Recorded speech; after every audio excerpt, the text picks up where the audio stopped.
Welcome to Heart Nurses, brought to you by the Preventive Cardiovascular Nurses Association. PCNA's mission is to promote nurses as leaders in cardiovascular disease prevention and management. Welcome to the second of a 3-episode miniseries focused on paroxysmal supraventricular tachycardia, also known as PSVT. In our previous episode, we discussed episodic rapid heart rate conditions, and in the next episode, you'll be able to hear about treatments. But in this particular episode, we're going to focus on the patient experience and the importance of patient-centered care. In today's episode, we'll also be talking a little bit more about the patient journey, and we are really grateful to have a patient with us, and that is Daniel Weinstein, and we also have a healthcare professional with us, Janette Sendin. Janette, could you please start us off by introducing yourself? Yes. Hi. Hello, everyone. My name is Janette, and I am an advanced practice registered nurse in a clinical nurse specialist role with cardiology. And I work a lot with electrophysiology patients, and I have been in this role since 2012, and I have been in cardiology since, I believe, about 30 years. And it is a privilege to be part of this special part of the podcast. Thank you so much, Janette. Daniel, could you please introduce yourself to our audience? Good morning. I'm Daniel, and I'm super excited to be here with you chatting about PSVT. I am, for my day job, I am a chef, and despite my PSVT, I'm still pretty active. I'm a mountain biker, a scuba diver, and I'm sitting in my garage right now because I'm halfway through the process of converting my garage to a pottery studio. Wow, Daniel, that's an exceptional array of activities that you keep yourself busy with, even with PSVT. So today, as I described earlier, we're going to talk a little bit more about the patient journey and patient-centered care.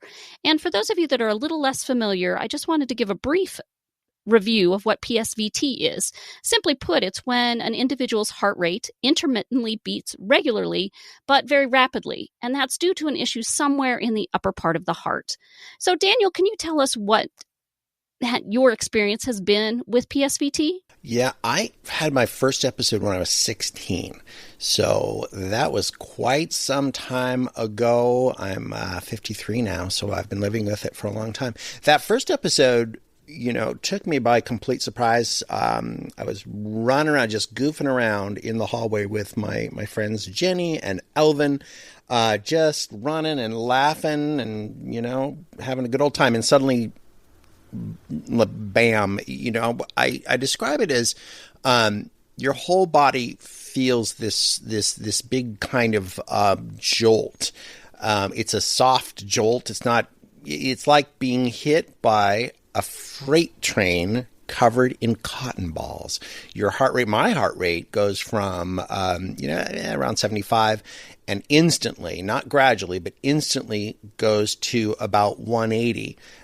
Just from one beat to the next. So you certainly feel it through your whole body. That first time I was absolutely, terrified. And I just sat down on the floor, and my friends were kind to me, and they said, "Are you okay?" And I said, "I don't know." And that's pretty much all I could say at that time. I don't know what's going on. So, Daniel, I bet that was a very uncomfortable experience that you've had. Just tell me, what tests were performed to confirm your diagnosis? At that time, did you see an electrophysiologist who are the specialists of the electrical side of the heart? Yeah, the first specialist I saw was a cardiologist, and he said, "Okay, it sounds like you've got this thing called PSVT," and he put me on a heart monitor, I guess an EKG. And despite that, he still couldn't be sure if I had PSVT because apparently it turns out that you can't actually tell that someone has this condition unless they happen to be experiencing an episode while they're on the EKG. So he said, yeah, you probably have this thing called PSVT, and good news, it's not too dangerous. It's not fatal. It may get worse as you get older. And then he said, if you want to, we could put you on a heart monitor a portable heart monitor to see if we can actually capture an episode. But if not, nothing much we can do. Good luck, kid. Bye-bye. Okay. So, did they do some sort of an EP ablation, electrophysiology study, like an EP study at that time? I don't know what that is, so I'm going to guess that I didn't have one. I do know a little bit about the idea of ablations. If it is, but I guess an ablation, they sort of destroy one of those nerves that connect to your heart, and that can help people with the condition. Is that? Do I have that right? Yes. So basically, what I was trying to say is an EP study is basically trying to stimulate your heart and elicit the symptom that you were experiencing. And then that's where they're going to find out where the short circuit is coming from. So basically, as we all know, our heart has our own electrical conduction, like any kind of electricity. And when you have the circling or short circuit, that's when they will elicit it during that time of the EP study. And if needs to burn that side that's causing that circuit, that's causing your heart to beat fast, that's when they do the ablation. But it looks like, it looks like you have not had that. Am I correct? Yeah, that's right. I have not had that study, nor have I had an ablation. I feel like at this time, my symptoms, my experience with PSVT, I would describe as a pretty mild, pretty lucky case. I feel like the potential risks of an ablation, although they're low, don't merit the procedure in my case, because being a mountain biker and a scuba diver, I'm still pretty active. The PSVT, although I have them episodes very frequently, they don't last very long, and I don't have a lot of complications with them. So at this time, I'm not ready to consider an ablation. Maybe as I get older, that'll be a nice option to be able to consider if my conditions worsen or change. Yes, the greatest part is you're in a great position. It's because there's a lot of innovation, advances in technology and in medicine now that PSVT is not something that is hard to handle. But I know that every patient experience is different when they are experiencing PSVT. What types of symptoms do you currently have when this occurs? When I get a PSVT episode, there's no warning at all, except for one heartbeat in front of the PSVT. So you never know. It's absolutely random. Doesn't seem to have anything to do with my sleep or my diet or my coffee or my stress. It's absolutely random. And then when it does come on, I feel sort of I might describe it almost as a skipped heartbeat. I don't think that's what's really happening, but that's sort of what it feels like. And then, again, suddenly my heartbeat goes up by about 100 beats per minute. And then usually that's just about it. Just that heart beating rapidly. Other folks can, when they have an episode, other sufferers, they can have dizziness and shortness of breath and lightheadedness. For the most part, I've never had that. Recently, though, I did. I had 2 episodes in which I got pretty dizzy. I'm guessing it's because I lost quite a bit of weight. I lost 55 pounds, and I had 2 of those lightheaded episodes. Now, having said that, I've had 25 episodes since those dizzy episodes, and I haven't had any dizziness. So I don't know exactly what's going on, but for the most part, I get just the heartbeat, and I have some techniques that I can try to use. There are sort of standard procedures that PSVT patients are taught, bearing down as if they're using the bathroom, blowing into a straw with your finger on the end of the straw, kind of pressing your breath inside of you. Those don't work for me. Putting my feet up against a wall, that doesn't work for me. Splashing my face with really cold water, that is a technique that some folks use. That doesn't work for me. All I can do is kind of sit quietly and just breathe deeply and relax. But having said that, there are plenty of times when I don't have that option. If I'm driving a car, if I'm working as a chef in my day job and I have 100 people waiting for some delicious tri-tip, if I'm mountain biking, and a couple of times when I was scuba diving, I actually had an episode. So try to relax, and that's and then usually it gets better. When I say usually, it always does. It always gets better. And in my case, for whatever reason, my episodes generally are pretty short. They can last from 10 seconds to a minute, 5 minutes, not much longer usually. Okay, thank you, Daniel. That was a very informative sharing that you gave. I know that a lot of patients rely on technology to track their symptoms. Do you use some sort of a Fitbit or a smartwatch to track, how fast your heart rate is going? And has this been effective to you? I do. I have an Apple Watch, and I'm super excited to have an Apple Watch because it's really cool. It does all kinds of cool stuff. I had a cheaper sort of generic Fitbit type thing, and it actually was unable to keep up with my PSVT heart rate. So I said, oh, darn it, I'm going to have to buy a really expensive Apple Watch. So I have that, and it does a great job. It can track my heart rate very carefully, whether it's a regular heart rate or in episodes.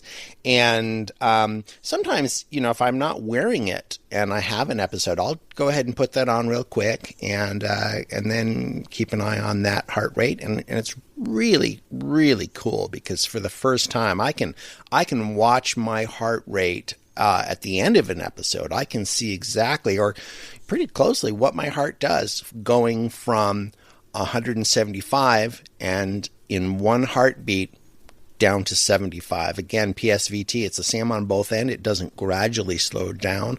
It just instantly decreases by 100 beats per minute or so. And it's cool. It's pretty cool to see that on the watch face there.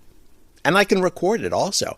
The software talking to my phone can keep track of that. And then I can show that to my cardiologist. That's very good. It's amazing what technology can do.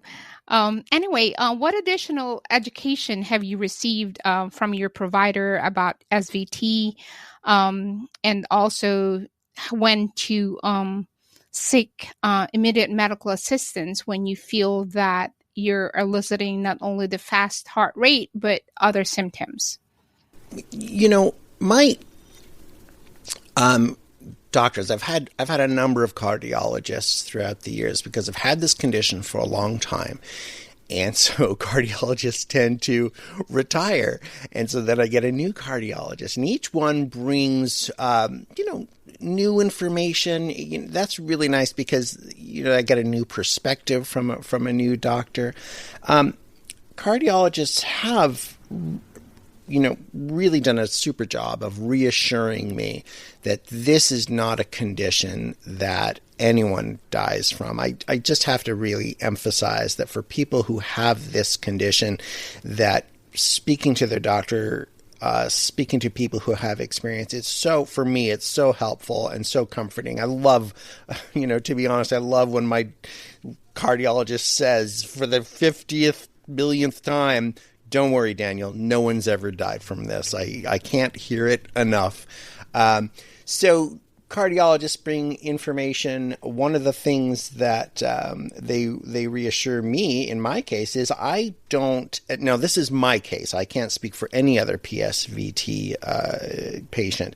In my case, my cardiologist has reassured me that I do not need to go to the emergency room unless I'm experiencing an episode that lasts for something like 48 hours. That's, again, my case. Now, I have been to the emergency room twice, And I will tell you that no matter what my cardiologist says, if my heartbeat continues to last more than 3 or 4 hours, which is very rare for me, doctor, my wife takes over. If I last too many hours, she says, we're going to the emergency room. And so that's how I've ended there twice. But for the most part, having experienced, thousands and thousands and thousands of these episodes, I've been to the ER only 2 times. That's great. So, as Daniel has described, working with patients, we as healthcare providers, it is essential that we work with our patients. And each individual patient is different. Each individual have their own experiences. We respect their values, their goals, their plans of care, and we work together to come up with a treatment plan that is best for each individual patient. Thank you so very much, Daniel, for sharing your experience as a patient with PSVT. We are going to take a quick break, and we will be right back. For more education, resources, and tools for your clinical practice, visit PCNA.net. You'll find CE courses, patient handouts, and more, all free to access. Visit PCNA.net. Welcome back to our discussion about PSVT, where we have a patient, Daniel Weinstein, and a healthcare professional, Janette Sendin, to describe for us a little bit more about patient-centered care. Oftentimes in nursing and other fields, we talk about team-based care and sharing decision-making, and we talked a little bit about that before our break, how patients and families sometimes work together. Daniel, you described how your wife gets involved in your care if she feels like your PSVT episodes are going along longer than she feels comfortable with, even though you might be comfortable with it, and that's when you trek to the ER. But how do you work as a team, I guess I would say, Daniel, with others on the management of your PSVT? I'm super lucky. I have so much support. I have my wife, Esther. She has been with me through a good part of this journey. And my daughter, Taylor, she knows a lot about my condition. And I do spend a lot of time. I also play a lot of racquetball, and I play with my friend Tracy, and she knows about my condition. So if I'm hitting it hard in the court and suddenly I have to sit down, she knows how to help me through that. So I have a ton of support, and of course my cardiologist. And I only have to see my cardiologist once a year, but it's a really great way to monitor and get reassurance. Now the other thing that I've started to be able to do is to make connections with PSVT sufferers from around the country, and just hearing their stories, hearing the way they handle and work and cope with their condition. Each one of those connections just helps me build out my knowledge about PSVT, my understanding of the types of ways a person could experience it, my understanding of how people manage when and if they go to the emergency room. And one thing I've noticed chatting with more and more PSVT patients, I've noticed this really, I think it's disturbing. A lot of females say that they had a much harder time getting their condition diagnosed. When I was 16 and the doctor said it's probably PSVT. The story that I'm hearing from females, however, is they're often told that's anxiety, that is nervousness, that's nothing to worry about. And that really concerns me. So for having spoken to a lot of sufferers, I would just reach out to anybody who is feeling something weird in their chest, in their heart area. Make sure to really advocate, and hopefully by getting to know more resources and understand that this is real. That hopefully they can say to their friends and family and doctors, there's something going on here. I need some help. I need some support. So, Janette, from your perspective as a healthcare professional, what does patient-centered care mean for you? Obviously, Daniel has described the support that he has with his family and with his cardiologist, but how about from your perspective? What does that look like? As Daniel described, working with the patient to ensure that we as healthcare professionals need to listen to the patient's perspectives. We need to understand and recognize their values, their goals, and we need to work collaboratively to come up with a treatment or management plan that we all pursue for each individual patient. When healthcare providers work together as a team, like the cardiologists and other specialties, we each can also share our areas of expertise. By working collaboratively with one another, including referrals to specialists, we can ensure that each patient has access to the information and support they need so that we can maximize patient outcomes. It is important that healthcare professionals stay up to date with the latest guidelines and treatments for SVT and for any diseases that they care for. Educating patients at risk for their rhythm and making a closed-loop communication between them and their providers can help further improve the management of the symptoms or these rhythms. If available, patient education should always be provided, as well as resources that are familiar to the patients and their families, including online resources and pamphlets.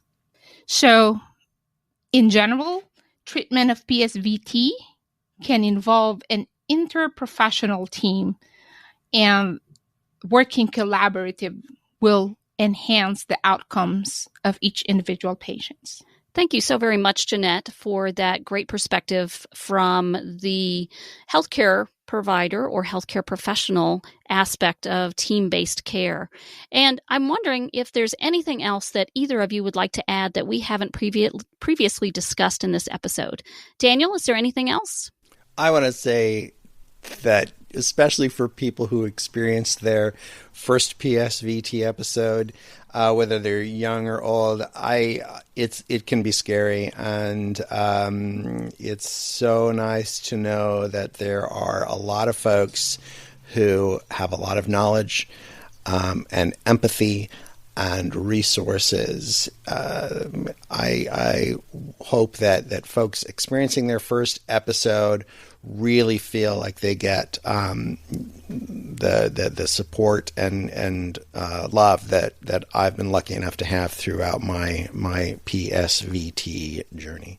Wonderfully said, Daniel. Janette, is there anything else you would like to add? Okay, so as a healthcare professional, one important learning or information that I would like to share is that with the advances of technology, there's several treatments out there for SVT, but what is important is each individual, when experiencing these symptoms, need to seek expert consultation.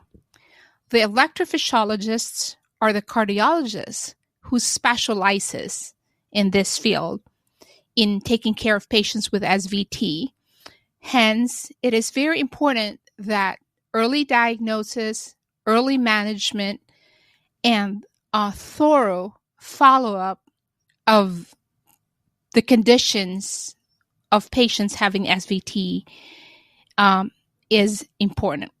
We are so incredibly grateful to both of you for being here today. Thank you so much, Janette Sendin and Daniel Weinstein, for being part of this 3-part episode series on PSVT. And we really appreciate your perspectives on the patient journey and patient-centered care. Don't forget to listen to the other 2 episodes in this mini-series. And for more information and resources, please check out the episode show notes and visit pcna.net for a related video and even more details about PSVT. Thank you to Milestone Pharmaceuticals for their grant funding for this podcast episode. And this is your host, Geraldine Warfield, and we will see you next time.